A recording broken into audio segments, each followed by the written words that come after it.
සුබ දවසක් වේවා කියලා පිළිගන්නවා මේ වීඩියෝ එකත් එක්ක එකතු වෙලා ඉන්න ඔයාව. ඉතින් මම අද මේ වීඩියෝ එකෙන් කතා කරන්න හිතුවා ටින් නම්බර් එක එහෙමත් නැත්නම් බදු ගෙවන්නන් හඳුනා ගැනීමේ අංකය ලබා ගන්නා ආකාරය සම්බන්ධයෙන්. මේ ටින් නම්බර් එක එහෙම නැත්නම් මේ TIN කියන අකුරු තුනෙන් කියවෙන්නේ Tax Identification Number කියන එක. මේක තමයි අපි සිංහලෙන් කියන්නේ බදු ගෙවන්නන් හඳුනා ගැනීමේ අංකය කියලා.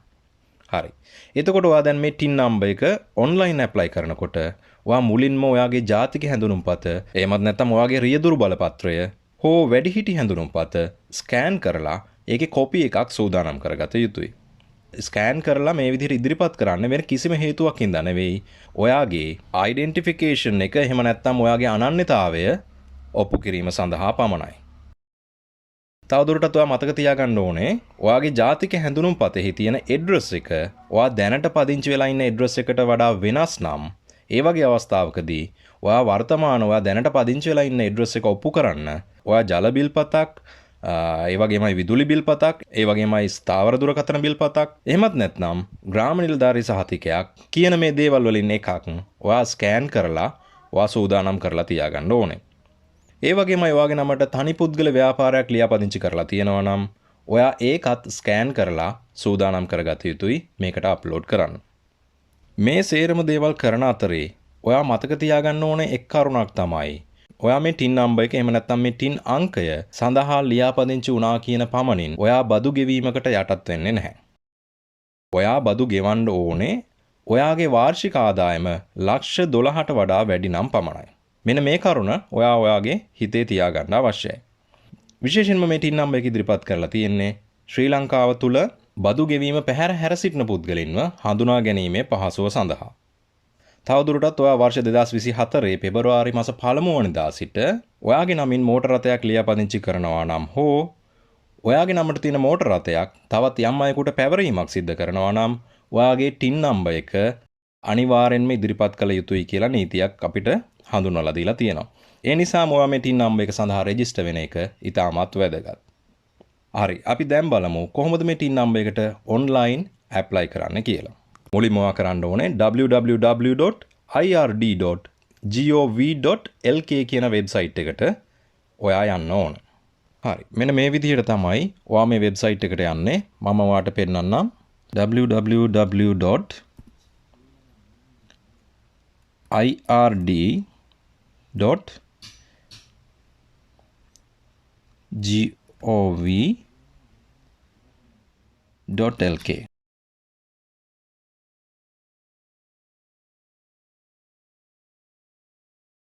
ඔයා දැන් මේ ඉන්නේ දේශීය ආදායම් දෙපාර්තමේන්තුවේ වෙබ්සයිට් එකේ. මේකෙදි ඔයාලට තෝරගන්න පුළුවන් සිංහල භාෂාව, දමිළ භාෂාව, එහෙමත් නැත්නම් ඉංග්‍රීසි භාෂාව. මේකෙදි මම සිංහල භාෂාව දීලා ඉස්සරහට යනවා.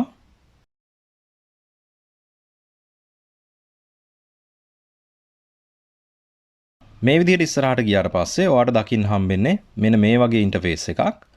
මේකෙදී ඔයාලට බලා ගන්න පුළුවන් මේකේ තියෙනවා ලියාපදිංචි වීම සහ යාවත් කාලීන කිරීම මාර්ගෝපදේශනය කියලා එකක්.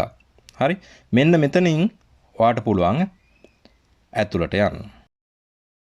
මෙන්න මේ විදිහට ඔයා ඇතුළට ගියාට පස්සේ ඔයාලට පේන්නනවා ලියාපදිංචිය සහ යාවත් කාලීන කිරීම සඳහා බදු ගෙවන්නන්ගේ මාර්ගෝපදේශ කියලා ඔයාලට දීලා තියෙනවා මාර්ගෝපදේශ. මේ දේවල් ඔයාලට කියවන්න පුළුවන්. මෙතනින් මම පහළට ගියාට පස්සේ ඔයාලට පේනවා මෙතන තියෙනවා දෙවෙනි පිටුවේ. හරි. මෙතන ඔයාලට දකින්න පුළුවන් බදු ගෙවන්න හඳුනා ගැනීමේ අංකයක් ලබා ගැනීම කියන එක. හරි. මෙතන පැහැදිලි කරලා තියෙනවා බදු ගෙවීම සඳහා ආනයනය අපනයනය සඳහා ව්‍යාපෘතයක් ලියාපදිංචි කිරීම සඳහා හෝ වෙනත් සේවාවන් ලබා ගැනීම සඳහා බදු ගෙවන්න හඳුනා ගැනීමේ අංකයක් යටතේ ප්‍රථමයෙන් ලියාපදිංචි විය යුතුය. ආයුධම් කරන්නාගේ අවශ්‍යතාවය අනුව හා ඔවුන්ගේ බදු බැඳියාව අනුව ටින් අංකය ලබා ගැනීමෙන් පසු අදාළ කාර්යයන් සඳහා ලියාපදිංචි වීමට ඔවුන් කටයුතු කළ යුතුය කියලා මේකේ පැහැදිලිව දක්වලා තියෙනවා. හරි. මෙතනදී අපි යන්න ඕනේ දේශීය ආදායම් දෙපාර්තමේන්තුවේ සේවාව වෙත. මෙතනින් තමයි අපිට රෙජිස්ටර් වෙන්න පුළුවන් ඔන්ලයින්. හරි. අපි ඒ නිසා මෙන්න මෙතනින් තියෙනවා සේවාව කියන එක. මේක ක්ලික් කරලා අපි ඉස්සරහට යනවා. හරි. දැන් ඔයාලට දැක ගන්න පුළුවන් මෙතන තියෙනවා registration type කියලා. මෙතන තියෙනවා drop down menu එකක්. අපි බලමු එක ක්ලික් කරලා. හරි. මෙතනදී ඔයා select කරන්න ඕනේ individual local කියන එක. හරි මම මෙතන දෙනවා individual local කියන එක. හරි. ඔයාලට දැන් දකින්න පුළුවන් මෙතන ඇවිල්ලා තියෙනවා individual local කියලා. ඊළඟට මෙතන සඳහන් කරලා තියෙනවා applicant reference number කියලා. applicant reference number කියලා.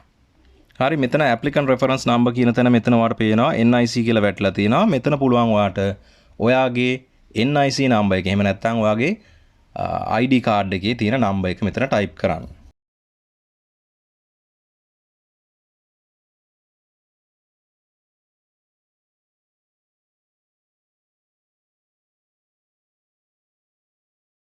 හරි. ඊළඟට මෙතන තියෙනවා full name of applicant. ඊළඟට මෙතන තියෙනවා full name of applicant. හරි. අපි මේ වෙබ්සයිට් එකට ඇතුල් වෙද්දී සිංහල භාෂාව තෝරගෙන ඉදිරියට ආවත් අපිට මේ ෆෝම් එක පුරවන්න තියෙන්නේ ඉංග්‍රීසි භාෂාවෙන්. applicant ගේ සම්පූර්ණ නම ඔයාලට දෙන්න පුළුවන් ඉංග්‍රීසියෙන් දෙන්න පුළුවන් සිංහලෙන් දෙන්න පුළුවන්. එහෙම නැත්නම් දෙමළ භාෂාවෙන් දෙන්න පුළුවන්. හරි. අපි මේක පහසුව සඳහා අපි දෙමු ඉංග්‍රීසි භාෂාවෙන්.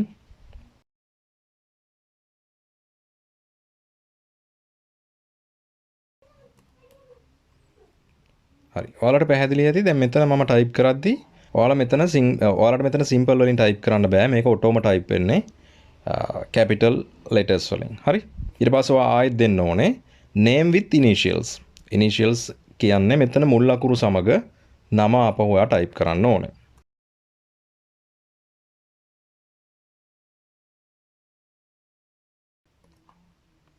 හරි.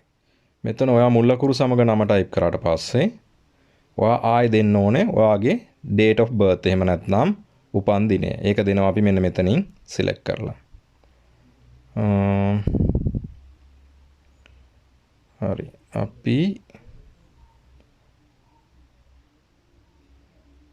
යමු අපේ උපන් දිනේ තියෙන වර්ෂයට.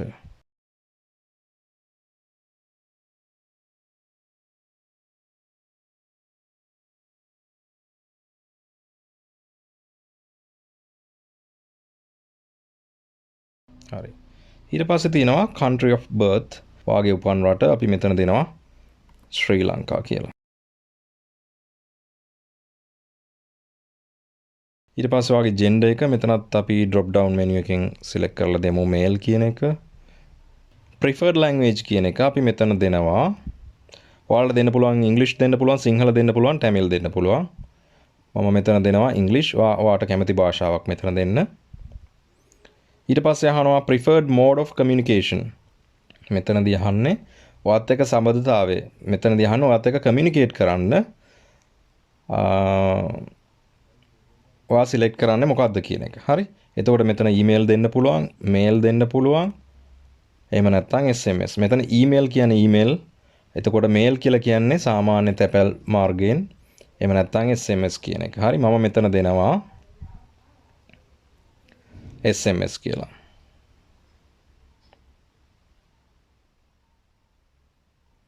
හරි. ඊට පස්සේ අපිට ආයෙත් මේ විදිහට පෙන්වන්නේ ෆිල් කරන්නම අවශ්‍ය දේවල් ටික මෙතන ඔයාලට පේනවා ඇති මේ රතු පාට තරුවකින් පෙන්වන්නේ. resident status එක අහනවා ඒක auto select වෙලා තියෙනවා. citizenship එක auto select වෙලා තියෙනවා. ඊට පස්සේ අපෙන් අහනවා source of income ඒ කියන්නේ ඔයාලට ආදායම් ලැබෙන ආකාරය සම්බන්ධයෙන්. මෙතනදී ඔයාලට ටික් කරන්න පුළුවන්. මෙතන තියෙනවා business, employment, investment, others කියලා. හරි. මෙතනදී මම දෙනවා others කියලා. others කියන එක අපි select කරොත් මෙතනදී යාලා අපිට කියනවා ඒක specify කරන්න එහෙම නැත්නම් ඒක හඳුන්වලා දෙන්න කියලා. හරි. මෙතනදී මම දානවා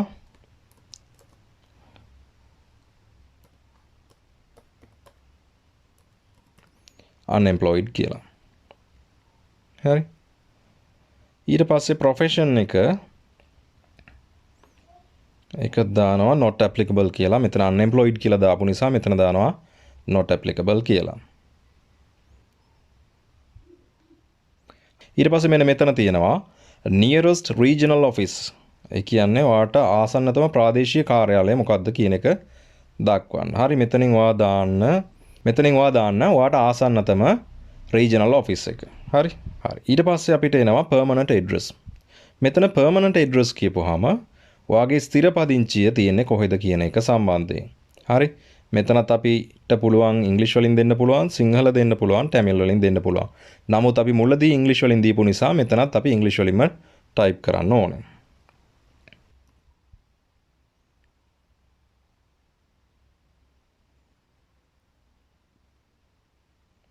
හරි. මෙතනින් අපිට ආයෙ වෙන මොකුත් නැහැ. අපි පහලට යනවා. මෙතන ඔයාලට පේනවා ඇති මෙතන තියෙන postal code එක කියලා. ඔයාලට postal code එක ගැන දැනගන්න අවශ්‍ය නම් ඔයාගේ postal code එක ගැන දන්නේ නැත්නම් ඔයාලට පුළුවන් මෙතන Google එකට ගිහිල්ලා මේ විදිහට Google එකට ගිහිල්ලා අපි හිතමු ඔයාගේ address එක තියෙන්නේ හරි අපි හිතමු ඔයාගේ address එක තියෙන්නේ කුරුණෑගල කියලා. අපි ගහනවා කුරුණෑගල postal code. හරි මෙන්න මේ විදිහට ගහපුවාම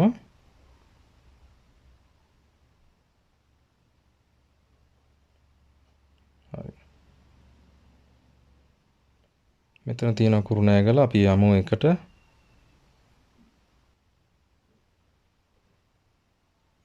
මේ තියෙන්නේ කුරුණෑගල දිස්ත්‍රික් එකේ. හරි මේ තියෙන කුරුණෑගල දිස්ත්‍රික්කයේ postal codes ටික. හරි එතකොට ඔයා මෙතනින් ඔයාගේ අදාළ වෙන postal code එක ඔයාගේ ගමට ඔයාගේ ප්‍රදේශයට අදාළ වෙන postal code එක තෝරලා දෙන්න.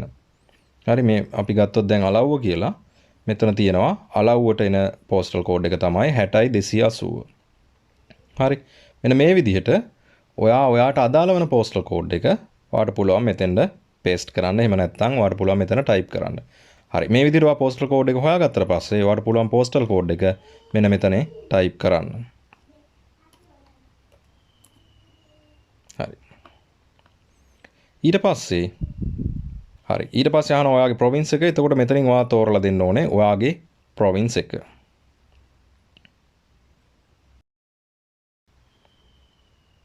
ඊට පස්සේ ඔයාගේ අදාළ වෙන දිස්ත්‍රික්කය. ඊට පස්සේ ඔයාට අදාළ වෙන ප්‍රාදේශීය ලේකම් කාර්යාලය. හොඳට මතක තියාගන්න මෙතන divisional secretariat කියලා කියන්නේ ඔයාට අදාළ වෙන ප්‍රාදේශීය ලේකම් කාර්යාලය. ඊට පස්සේ ග්‍රාම නිලධාරී ඩිවිෂන් එක අහනවා. ඊට පස්සේ මෙතනින් අපි දෙනවා අපිට අදාළ වෙන එක. හරි ඊට පස්සේ අපෙන් අහනවා ආයෙත් residential address. එහෙම නැත්නම් ඔයාගේ පදිංචිය සම්බන්ධයෙන්.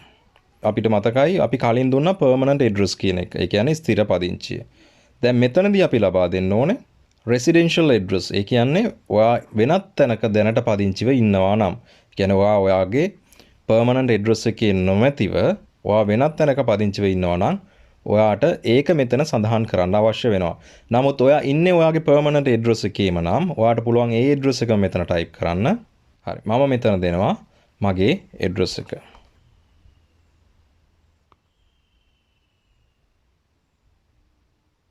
ආයෙත් මෙතන යට එනවා postal code එක. ඒක ගහන්න. ඔයාට අදාළ වෙන postal code එක ඔයා මෙතන සඳහන් කරන්න. හරි. ඊට පස්සේ වැදගත් කරුණ තමයි contact number කියන එක. ඒ කියන්නේ ඔයාව කොහොමද සම්බන්ධ කරගත හැක්කේ කියන එක. මෙතනදී ඔයාගේ mobile number එක දෙන්න. මෙතනදී ඔයාගේ mobile number එක ඒ වගේම ඔයාගේ ගෙදර නිවසේ number එක උනත් මෙතන ඇතුළත් කරන්න පුළුවන්. office එකේ number එක, fax number එකක් තියෙනවා නම් ඒක.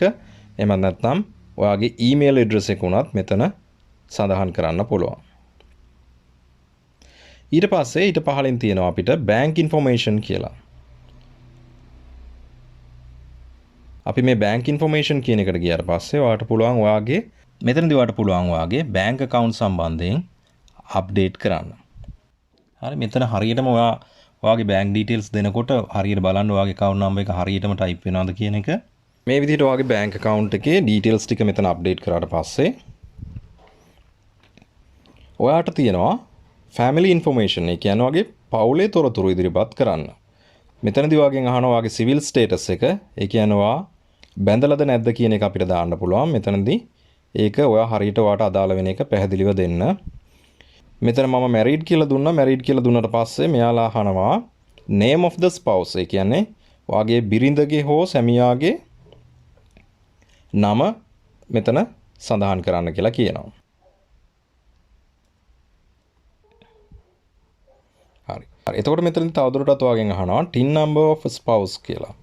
TIN number of spouse කියලා. ඇත්තටම ඔයාගේ spouse ට තාම TIN number එකක් නැත්නම් මේක මේ විදිහටම space එකක් තියලා ඔයාට ඉස්සරහට යන්න පුළුවන්. හරි. ඊට පස්සේ මෙතන තියෙනවා ඊට පහලින් add child කියලා. මෙතන add child කියලා තියෙනවා. ඔයාට පුළුවන් ඔයාට දරුවෝ ඉන්නවා නම් ඒ දරුවන්ගේ නම් මේකට ඇතුළත් කරන්න. හරි. හරි. ඊට පහලින් අහනවා ඔයාට individual business එකක් තියනවද කියලා. එහෙම තියෙනවා නම් ඔයාට මෙතනින් පුළුවන් add කරන්න. එහෙම නැත්නම් ඔයාට පුළුවන් ඊට පස්සේ supporting documents කියන එකට යන්න. හරි. මෙතනදී මෙයාලා document type එක දීලා තියෙන supporting document කියන එක. ඊට පස්සේ sub document type එක මෙතනින් අපිට select කරගන්න පුළුවන්. national identity card කියන එක අපි ඒක upload කරමු. මෙතනින් select files ගිහිල්ලා ඔයාගේ ID එකේ scan copy එක තියෙන තැනට ගිහිල්ලා ඒක select කරලා මෙතෙන්ද upload කරන්න ඕනේ. හරි. මෙන්න මේ විදිහට මේ දෙක upload වුණාට පස්සේ හරි මෙතන purpose of registration කියලා අහනවා. මෙතනදී ඔයාට පුළුවන් ඔයාට ගැලපෙන එක මෙතන drop down menu එකක් එනවා. මෙතනින් ඔයාට ගැලපෙන එකක් දෙන්න පුළුවන්. නමුත් මම නම් මෙතන හිතන්නේ මෙතන තියෙනවා custom එකකින් goods clear කරගන්න එක සම්බන්ධයෙන්, එතකොට export registration process එක සම්බන්ධයෙන්, එතකොට income tax clearance, others, stamp duty payment, tax purpose කියලා මේ විදිහට කොටස් කීපයක් තියෙනවා. මේකෙදි ඔයාට ගැලපෙන එක තෝරලා දෙන්න. හරි. මම business එකක් කරන්න නැති පුද්ගලයෙක් නිසා මම මෙතන නිකන් දානවා tax purpose කියන එක select කරලා මම ඉස්සරහට යනවා. හරි. එතකොට මෙතන යට තියෙනවා next කියලා button එකක්. හරි. ඒක click කරලා අපි ඉස්සරහට යමු. මේ විදිහට ඔයාව ඉස්සරහට අරගෙන යනවා. අරගෙන ගියාට පස්සේ මෙන්න මේ page එකට එන්නේ. මෙතනදී ඔයා දීලා තියෙන තොරතුරු නැවතත් ඔයාට check කරලා බලන්න පුළුවන්. මේ විදිහට check කරලා බැලුවට පස්සේ මේ තොරතුරු වල නිර්වද්‍යතාවය ඔයා තහවුරු කරගත්තට පස්සේ හරි. මෙතන පහළම ඔයාට එතකොට තියෙනවා declaration එකක්. මේ declaration එකේදී කියන්නේ අපි දීපු තොරතුරු සත්‍යයි කියන එක තහවුරු කරන්න. එතකොට ඔයාට තියෙන්නේ ඔයාගේ නම මෙතන type කරලා name of the applicant කියන තැන ඔයාගේ නම type කරලා ඔයාගේ designation එක දාලා ඔයාගේ contact number එකක් දාලා ඒවට පේනවා ඇති මේ යට ඇවිල්ලා තියෙනවා type කරන්න space එකක්. හරි. මේ type කරන්න තියෙන space එකේ ඔයාගේ වම් අත පැත්තේ දැන් පේනවා ඇති මෙතන දීලා තියෙනවා YMRAMG කියලා මෙතන code එකක්. හරි. මෙන්න මේ code එක type කරලා ඊට පස්සේ මේ පහළ තියෙනවා submit කියලා button එකක්. මෙන්න මේක click කරලා ඔයාලට submit කරන්න පුළුවන්. මේකේ පහළ ඔයාලට දකින්න පුළුවන් acknowledgement number එකක් දීලා තියෙනවා. මේ acknowledgement number එක ඔයාලට ඉස්සරහට වැදගත් වෙන්න පුළුවන්. ඒ නිසා ඔයාලට අවශ්‍ය හැකියාවක් තියෙනවා නම් ඔයා මෙතනින් print කියලා දීලා මේක print කරන්න. එහෙම නැත්නම් ඔයාට පුළුවන් ඔයා mobile phone එකකින් නම් මේක කරන්නේ screenshot එකක් ගන්න. එහෙම නැත්නම් laptop එකකින් හරි computer එකකින් නම් හරි මේක කරන්නේ. ඔයාට පුළුවන් print screen දීලා paint එක හරහා මේක save කරලා කොහේ හරි තියාගන්න ඔයා ළඟ. හරි. මෙන්න මේ විදිහට තමයි ඔයාගේ TIN number එක ගන්න. ඔයා register වෙන්නේ. දැන් ඔයා මේකට ඔයාගේ අදාළ details ටික feed කරලා ඉවරයි. දැන් ඔයාට SMS එකකින් හරි එහෙම නැත්නම් email එකකින් හරි ඔයාගේ details සම්බන්ධයෙන් ඔයාට දැනුවත් කිරීමක් ඉස්සරහට සිද්ධ වෙයි. හරි. එහෙනම් මම මේ වීඩියෝ එක මෙතනින් අවසන් කරනවා. මේ වීඩියෝ එකත් එක්ක රැඳිලා හිටපු හැමෝටම ස්තුතියි. මේ වීඩියෝ එකෙන් ඔයාලා දෙයක් ඉගෙන ගත්තා නම් මේ වීඩියෝ එකට like එකක් දාන්න, comment එකක් දාන්න කියලා මම ඔයාලගෙන් ඉල්ලලා සිටිනවා. එහෙනම් අපි තවත් දවසක මේ වගේම වැදගත් වීඩියෝ එකකින් හමු වෙමු. එතෙක් ඔබට සුබ දවසක්.